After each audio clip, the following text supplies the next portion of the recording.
Minaku ngai naza diboke na lobi na yo retire balwa na yo nyonso mabe papa pacha lobi na tanga classe ofele jamais okobebisa vi na ngai bakisi no nyonso salaka ya mabe akindoki mpona opeshe misala faci tokolakisa yo.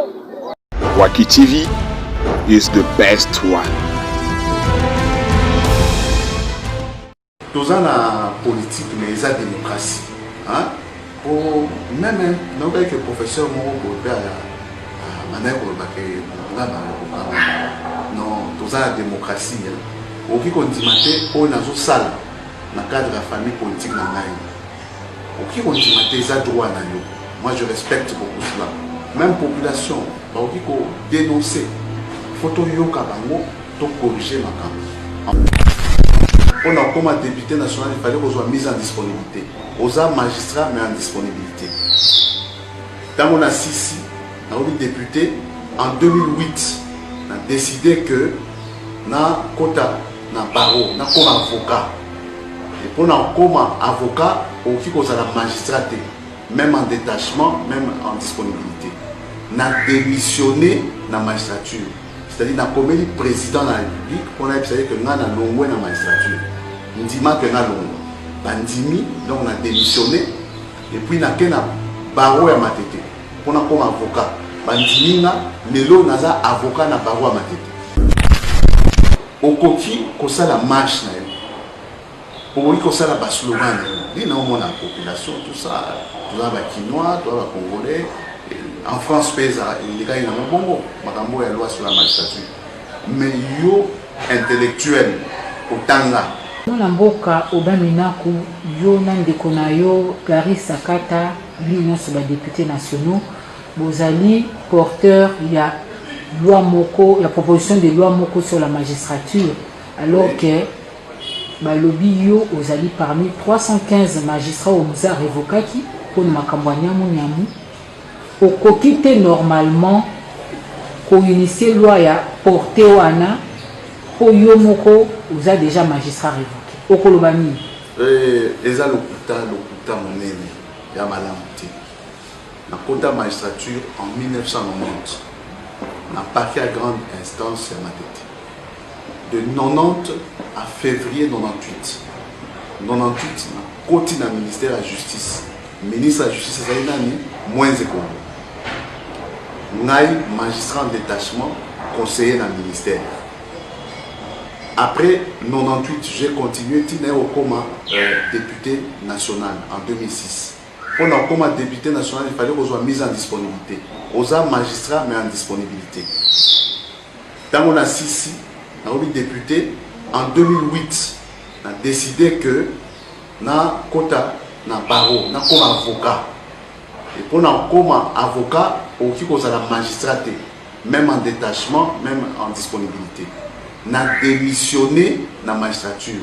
C'est-à-dire qu'on a le président de la République, on a dit que nous avons longué dans la magistrature.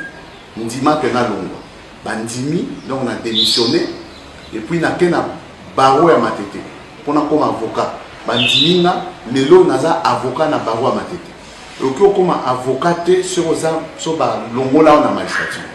Bon, c'est que les 315 magistrats révoqués, je crois, en 1998.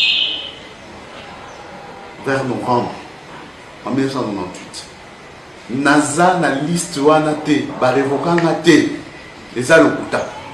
Et lokuta ouais banal et lote, nasi na répondre sur le net et tout. Lokuta n'était pas na nini. Ba témoin bazali, moins de Congo lazali, boke ni otunaye. So bolingi boke na archive, il y a Conseil supérieur de la magistrature, un secrétariat permanent, Botala. Au a que Minaku, Aubin, Djalandjoko, révoqué la magistrature, Yemoko a démissionné en 2008 pas comme avocat, puis Azali avocat. Donc c'est clair, tous la politique, mais ils ont la démocratie. Hein? Pour même que le professeur Moro non, tous la démocratie. Au qui qu'on dit on a une salle dans le cadre de la famille politique. Au qui on dit que les droits moi je respecte beaucoup cela. Même population, il faut dénoncer. Il faut tout corriger ma camp en fonction au peuple. Mais en même temps, il faut tout orienter en tant qu'élu, en tant qu'élite.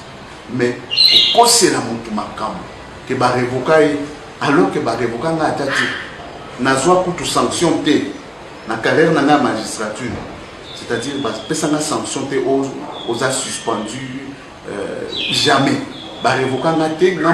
Mais il n'y a pas de fumée sans feu. Il n'y a pas de fumée sans feu ni au Robani. En l'espèce. Mais ça va monter ma belle.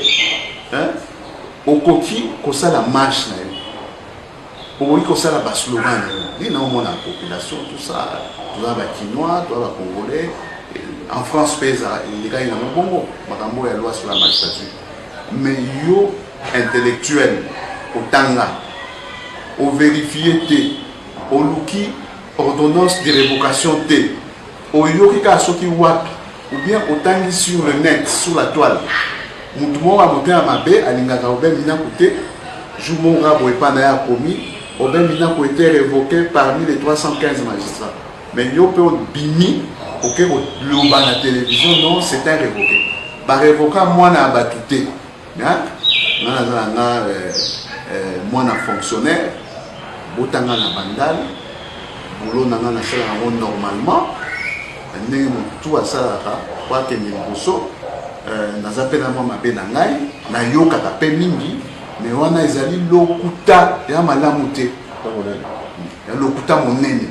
So ina wa pe koyemba mama muke na yana yemba kuto lokuta monene tout ça bon. Yana lokuta monene.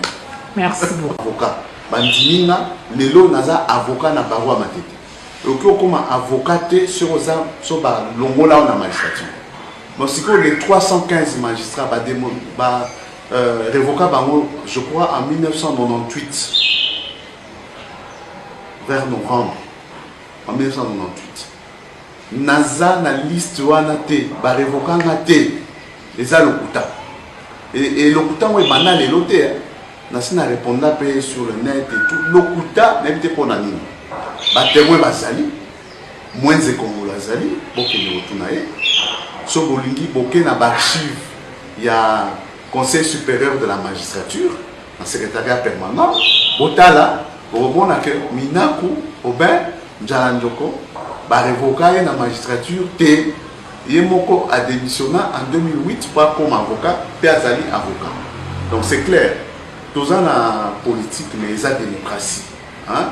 Pour même que le professeur Moro à la manière non, tout ça la démocratie. Au qui continue on a zo sala dans cadre de la famille politique na ngai. Au qui continue ça droit na yo. Moi je respecte beaucoup cela. Même population, au qui dénoncer. Il faut tout yoka bango, tout corriger ma camp en fonction au peuple. Mais en même temps, il faut tout orienter. En tant qu'élu, en tant qu'élite. Mais pourquoi c'est la montre ma cam que va révoquer alors que va révoquer n'a tati n'a soit pour sanction té na carrière na magistrature, c'est-à-dire que ça n'a sanction té aux Waki TV is the best one. Le plan sanitaire, l'Itambo a Covid-19, Baka au comité na 6000 cas, plus de 6000 cas. Tu évites ceux qui ont alors que sur le plan économique, tu évites très bien que l'économie en Boka est malade, totalement malade, de telle sorte que tu as un taux d'échange et comme pour avoisiner $2000, tu as la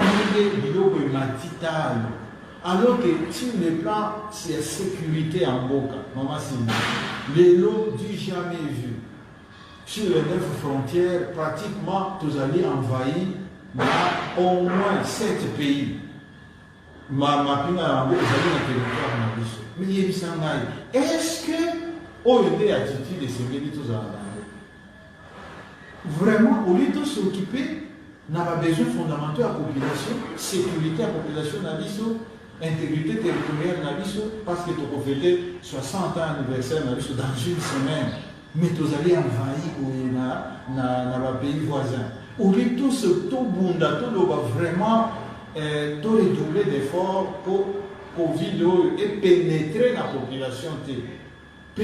Ma mesure, n'est-ce pas, il y a pour continuer, pour soigner, pour prévenir et ça va renforcer que la famille au lieu de continuer au Bunda pour pouvoir acheter la population et matin.